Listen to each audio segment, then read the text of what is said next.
কল্পনা করুন, মাঝরাতে ইরানের নীরব আকাশে হঠাৎ ভেসে উঠল এমন একটা বিশাল সাদা ছায়া, যার একটাই আঘাত গোটা একটা শহরকে মানচিত্র থেকে মুছে দিতে সক্ষম। কেউ জানে না সে কোথা থেকে এলো, কেউ জানে না সে কোথায় যাচ্ছে, কিন্তু যারা তাকে চিনতে পেরেছে তাদের হাত পা ঠান্ডা হয়ে গেছে। কারণ পৃথিবীর সবচেয়ে ভয়ঙ্কর উড়ন্ত দানব এখন পারস্যের আকাশে ডানা মেলেছে। আর এই একটি দৃশ্যই বদলে দিতে পারে গোটা মধ্যপ্রাচ্যের ভবিষ্যৎ। ঘটনার শুরুটা কিন্তু একেবারে সাধারণ ছিল। কিছুদিন আগে থেকে মধ্যপ্রাচ্যের বিভিন্ন গণমাধ্যমে ফিসফাস চলছিল রাশিয়ার বিশাল বিশাল কার্গো বিমান নাকি একের পর এক ইরানের মাটিতে অবতরণ করছে। কেউ বলছিল সেগুলোতে সাধারণ পণ্য, কেউ বলছিল সামরিক সরঞ্জাম। কিন্তু ঠিক সেই সময়ে এমন একটি ছবি আর ভিডিও সোশ্যাল মিডিয়ায় ছড়িয়ে পড়ল, যেগুলো দেখে বিশ্বের তাবর তাবর প্রতিরক্ষা বিশ্লেষকদের চোখ কপালে উঠে গেল। সেই ছবিতে দেখা গেল ইরানের আকাশে দুধ সাদা রঙের অতিকায় এক বিমান ধীরে ধীরে ভেসে চলেছে, আর তার চারপাশে ঘুরে ঘুরে পাহারা দিচ্ছে বেশ কয়েকটি ছোট যুদ্ধ বিমান। প্রশ্নটা এখানেই, যে কোনো সাধারণ যাত্রীবাহী বিমান হলে তাকে ঘিরে যুদ্ধ বিমানের এমন কড়া নিরাপত্তা কেন থাকবে? আর সবচেয়ে বড় কথা, এই বিমানটা দেখতে অন্য কোনো বিমানের মতো নয়। এর গঠন, এর ডানার ভঙ্গি আর রং সব কিছুই ইঙ্গিত দিচ্ছে যে এমন একটা মেশিনের দিকে যার নাম শুনলে পশ্চিমা বিশ্বের ঘুম উবে যায়। বিশ্লেষকরা যখন গভীরভাবে ছবিগুলো বিশ্লেষণ করতে বসলেন, তখনই বেরিয়ে এলো ভয়ঙ্কর সত্যটা। এই বিমান আর কিছুই নয়, রাশিয়ার হাতে থাকা সেই কিংবদন্তি বোমারু বিমান, যার আসল নাম Tu-160। কিন্তু এই নামের চেয়ে অনেক বেশি বিখ্যাত এর ডাক নাম হোয়াইট সোয়ান, অর্থাৎ সাদা রাজহাঁস। এর নামকরণের পেছনেও আছে এক অদ্ভুত গল্প। রাশিয়ার প্রকৌশলীরা যখন প্রথমযান একে আকাশে ওড়ালেন, তখন এর দুধ সাদা শরীর আর এর ডানা মেলে ভেসে চলার নিখুঁত ভঙ্গি দেখে অনেকেই বলে উঠেছিলেন এ যেন কোনো যুদ্ধযান নয়, বরং আকাশে ভেসে চলা এক বিশাল রাজহাঁস। কিন্তু নামটা যতই কোমল হোক, ভেতরের সত্তা ঠিক ততটাই হিংস্র। এই রাজহাঁস যখন ডানা ঝাপটায়, তখন গোটা একটা শহর ধুলোর সাথে মিশে যেতে পারে মুহূর্তের মধ্যেই। কিন্তু আসল আতঙ্কের গল্পটা এখান থেকেই শুরু হচ্ছে। এই সাদা রাজহাঁসকে কেন বিশ্বের সবচেয়ে বিপজ্জনক বোমারু বিমান বলা হয়, তা শুনলে যে কারো গা শিউরে উঠবে। ভাবুন তো, একটা বিমান যার শরীরের দৈর্ঘ্য প্রায় 177 ফুটের কাছাকাছি, মানে একটা সাধারণ যাত্রীবাহী বিমানকেও যা অনায়াসে বামন বানিয়ে দিতে পারে। খালি অবস্থায় এর ওজন প্রায় 100 টন। আর যখন এটা পূর্ণ জ্বালানি আর সব অস্ত্রশস্ত্র নিয়ে আকাশে ওড়ে, তখন এর ওজন গিয়ে দাঁড়ায় প্রায় 175 টনে। এত ভারী একটা দৈত্য, অথচ এর গতি ঘন্টায় প্রায় 2200 কিলোমিটার, মানে শব্দের চেয়েও দ্রুত গতিতে ছুটতে পারে এই আকাশ দানব। কিন্তু এখানেই থামছে না গল্প। এই বিমান নিজের পেটের ভেতরে বহন করতে পারে প্রায় 45 টন ভয়ঙ্কর বিধ্বংসী অস্ত্র। এর মধ্যে থাকে দূরপাল্লার ক্রুজ মিসাইল, ভারী বোমা, এমনকি প্রয়োজনে পারমাণবিক অস্ত্র।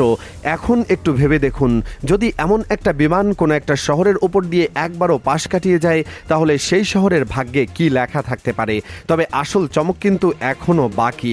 অনেকেই ভাবেন এত বড় একটা বিমানকে তো সহজেই রাডারে ধরা যাবে, কিন্তু বাস্তবে ঘটনাটা ঠিক উল্টো। রাশিয়ার প্রকৌশলীরা এই দৈত্যকে এমনভাবে ডিজাইন করেছেন যে একে আকাশে চিহ্নিত করা প্রতিপক্ষের জন্য প্রায় অসম্ভব হয়ে দাঁড়ায়। এর সব অস্ত্র লুকিয়ে থাকে বিমানের ভেতরের গোপন কুঠুরিতে, বাইরে থেকে কিছুই দেখা যায় না, ফলে সাধারণ রাডার এর অস্তিত্ব বুঝতেই পারে না। আবার এই বিমান এত উঁচু দিয়ে উঠতে পারে যে মাটিতে থাকা প্রতিরক্ষা ব্যবস্থার ক্ষমতাই থাকে না তাকে ছুঁয়ে দেখার। আর সবচেয়ে ভয়ঙ্কর ব্যাপার হলো, এই বিমান রাশিয়ার নিজস্ব সামরিক স্যাটেলাইট সিগন্যাল ব্যবহার করে চলে, মানে এর যোগাযোগ ব্যবস্থাকে হ্যাক করা, ডিকোড করা কিংবা জ্যাম করা পশ্চিমা প্রযুক্তির পক্ষেও এরকম অসম্ভব। আর সবচেয়ে চমকপ্রদ কৌশলটা হলো, এই বিমানকে বোমা ফেলতে শত্রুর আকাশসীমার ভেতরে ঢুকতেই হয় না। এটা কয়েক হাজার কিলোমিটার দূর থেকে ক্রুজ মিসাইল ছুড়ে লক্ষ্যবস্তুকে গুড়িয়ে দিতে পারে। মিসাইলগুলো স্যাটেলাইট নেভিগেশনের সাহায্যে নিখুঁতভাবে টার্গেটে গিয়ে আঘাত হানে। প্রশ্ন হলো, এমন একটা যন্ত্র যদি ইরানের আকাশে টহল দিতে থাকে, তাহলে ঠিক কোন দেশের ঘুম উড়ে যাওয়ার কথা?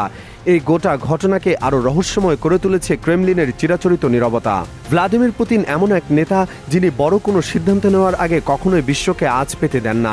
সিরিয়া হোক, ইউক্রেন হোক কিংবা ভেনেজুয়েলা, প্রতিটি ক্ষেত্রে মস্কোর চাল ধরতে পশ্চিমা গোয়েন্দাদের ঘাম ছুটে গেছে। এদিকে রাশিয়া আর ইরানের সম্পর্ক গত কয়েক বছরে যে জায়গায় পৌঁছেছে, তার রীতিমতো এক কৌশলগত জোটের রূপ নিয়েছে। ইউক্রেন যুদ্ধে ইরানের ড্রোন রাশিয়াকে সাহায্য করেছে, বদলে রাশিয়াও নাকি ইরানকে দিচ্ছে উন্নত সামরিক প্রযুক্তি। তাই এই সাদা রাজহাঁসের ইরানি আকাশে দেখা পাওয়া নিছক কাকতালীয় নয়, বরং একটা বৃহত্তর পরিকল্পনার অংশ হতে পারে বলেই মনে করছেন বিশ্লেষকরা। এই খবর প্রকাশ্যে আসার পর থেকে ইসরায়েলের রাজনৈতিক আর সামরিক মহলে রীতিমতো ভূমিকম্প শুরু হয়ে গেছে।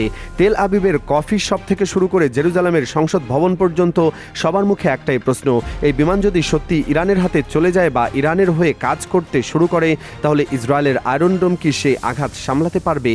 কারণ বাস্তবতা হলো, এই বিমান একবার তেহরান থেকে উড়াল দিলে মাত্র কয়েক মিনিটের মধ্যে তেল আবিবের আকাশে পৌঁছে যেতে পারে। আর যদি সেটা দূর থেকে ক্রুজ মিসাইল ছোড়ে, তাহলে সে মিসাইল ঠেকানোর সময়টুকুও পাবে না ইসরায়েলি প্রতিরক্ষা ব্যবস্থা। এ কারণে মোসাদ থেকে শুরু করে সিআইএ পর্যন্ত সবাই এখন এই সাদা রাজহাঁসের প্রতিটা নড়াচড়ার উপর কড়া নজর রাখছে। তবে একটা বিষয়ে বিশ্লেষকদের মধ্যে দ্বিমত নেই, গত এক দশকে ইরান নিজেদের সামরিক শক্তিকে যেভাবে ঢেলে সাজিয়েছে তা রীতিমতো বিস্ময়কর। নিজস্ব ব্যালিস্টিক মিসাইল, আকাশ প্রতিরক্ষা ব্যবস্থা, ইলেকট্রনিক যুদ্ধের সক্ষমতা, ড্রোন প্রযুক্তি, সব ক্ষেত্রেই তারা আজ এমন এক অবস্থানে যে এক সময় যারা ইরানকে হালকাভাবে নিতেন তারাই আজ দুবার ভাবতে বাধ্য হচ্ছেন। এই সাদা রাজহাঁসের গল্প তাই শুধু একটি বিমানের গল্প নয়, এটা আসলে বদলে যাওয়া বিশ্ব রাজনীতির এক জ্বলন্ত প্রতিচ্ছবি, যেখানে ক্ষমতার ভারসাম্য প্রতিনিয়ত বদলাচ্ছে, নতুন নতুন জোট তৈরি হচ্ছে আর পুরনো মিত্ররা মুখ ফিরিয়ে নিচ্ছে। তাহলে সামনে কি অপেক্ষা করছে? বিশ্লেষকরা বলছেন, যদি সত্যি রাশিয়া এই ধরনের কৌশলগত বিমান ইরানের সাথে যৌথভাবে ব্যবহার শুরু করে, তাহলে মধ্যপ্রাচ্যের গোটা নিরাপত্তা কাঠামো একেবারে উল্টে যেতে পারে। আমেরিকা তার ঘাঁটিগুলো নিয়ে নতুন করে ভাবতে বাধ্য হবে, ইসরায়েল তার আক্রমণাত্মক নীতি নিয়ে দুবার ভাববে, আর সৌদি আরবের মতো দেশগুলোকেও কূটনৈতিক অবস্থান বদলাতে হতে পারে। কিন্তু আসল প্রশ্ন হলো, এই সাদা রাজহাঁস আসলে কি বার্তা নিয়ে এসেছে? এটা কি শুধুই একটা সামরিক মহড়া, নাকি এটা কোনো বড় ঝড়ের পূর্বাভাস? পুতিন কি সত্যি ইরানকে ঢাল বানিয়ে পশ্চিমাদের চ্যালেঞ্জ ছুড়ে দিলেন? ইতিহাস বলছে, বড় যুদ্ধের আগে সবসময় এমন কিছু রহস্যময় ঘটনা ঘটে যেগুলো তখন কেউ বুঝতে পারে না, কিন্তু পরে বোঝা যায় সেটাই ছিল আসল ইঙ্গিত। এই সাদা রাজহাঁসের উড়ান কি তেমনি কোনো ইঙ্গিত? আপনার কি মনে হয়, এটা কি শুধুই রাশিয়ার শক্তি প্রদর্শন, নাকি এর পেছনে লুকিয়ে আছে আরও বড় কোনো পরিকল্পনা যা এখনও আমাদের চোখের আড়ালে? ইরান কি সত্যি এই ভয়ঙ্কর অস্ত্র ব্যবহারের অধিকার পেয়ে গেছে, নাকি এটা নিছকিয়া কূটনৈতিক নাটক? আপনার বিশ্লেষণ কমেন্টে জানান, কারণ আপনার মতামতই হয়তো এই রহস্যের নতুন কোনো দিক খুলে দেবে।